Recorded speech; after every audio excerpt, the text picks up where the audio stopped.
पिछले हफ्ते नहीं आए थे ना? खारिश बहुत हो रही थी पाँव में ना, इसलिए मैंने कहा जरा थोड़ा सा घूम फिर के आ जाऊं। असल में वो मेरा पैसे भी हो जाते हैं ना। यही तो मसला है ना, मेरा दोस्त कहता है बेटा ये तुझे नोटों की गर्मी है और कोई बात नहीं।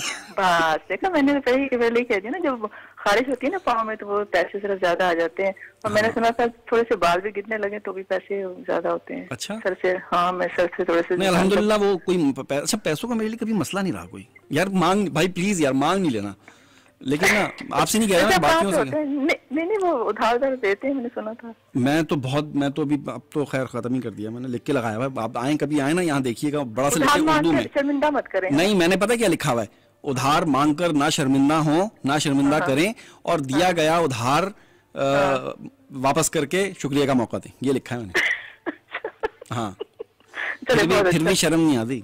अभी मैं पाकिस्तान पिछले हफ्ते 2 हफ्ते पहले मैं पाकिस्तान गया हुआ था, तो एक मुझे याद आया अचानक, अरे मैंने कहा यार 2-3 साल पहले एक बंदे को मैंने 3 लाख रुपए दिए हुए थे, तो ना वो लेने चला जाता हूँ, वो मिलने चला गया उससे।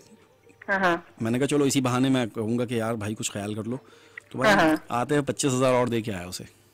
शाबाश यार तू ये ले भाई, तो ये तो हालात हैं।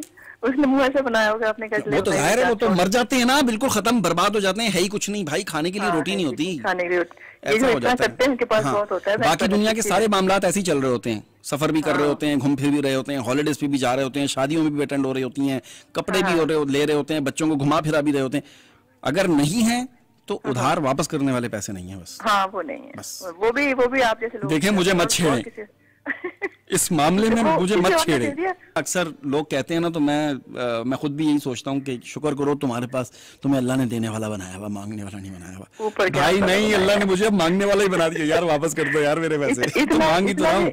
इतना भी ना करो ना कि अभी पिछले दिनों हाथ नीचे वाला हाथ बन जाए। हाँ अभी पिछले दिनों मैंने एक बड़ी जबरदस्त वीडियो बनाई है कि अगर आपको भीख मांगनी नहीं आती है तो मैं आपको बताता हूँ कि कैसे भीख मांगते हैं।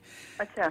आप किसी को पैसे उधार दे दें और उसके बाद फकीरों की तरह मांगते रहें। नहीं है, आप मेरी जिंदगी के बारे में नहीं जानते कि मैंने कैसे मैं अभी तक कर रही हूँ। अच्छा, मुझे ना किसी की जिंदगी में कोई इंटरेस्ट है भी नहीं है वैसे, आपस की बात है ना, मुझे जिंदगी में इंटरेस्ट है ना, मुझे बाकी दूसरी दुनिया की हर चीज जानना चाहता हूँ मैं, कुछ भी नहीं जानना चाहता। लोग होते हैं ना हर चीज में घुसते हैं, हर चीज देखते हैं, लोग क्या स्टेटस लगा रहे हैं। मैं आज तक खुदा गवाह है, ना मैं किसी का स्टेटस देखता हूँ, ना मैं स्क्रॉल डाउन करता हूँ कि भाई फेसबुक पे किसी ने क्या वीडियो लगाई है, किसी ने क्या बोला है, किसी यार कुछ आ भी जाए ना सामने, एक जर्नल सी आप एक लुक लें और उसके बाद निकल जाएंगे बस। नोजी बनने की जरूरत नहीं है यार, नोजी बनने की नहीं। मैंने ये बात सीखी आज से पता नहीं 10 साल पहले। मैं पड़ोस में गोरा था, उसने ना बोर्ड लगाया हुआ था घर सेल करने का ना, तो मैंने उससे वैसे ही पूछ लिया कि कितने का सेल कर रहे हो, तो उसने कहा तुमने लेना है, तो मैंने कहा नहीं वैसे ही पूछ रहा हूँ। तो कह रहा यार बिला वजह तो तुम जब लेना ही नहीं है तो फिर क्यों पूछ रहे हो, मतलब बिला वजह अपने आप को क्यों आप इंगेज कर रहे हैं। मैंने कहा यार बात तो इसने सही की है।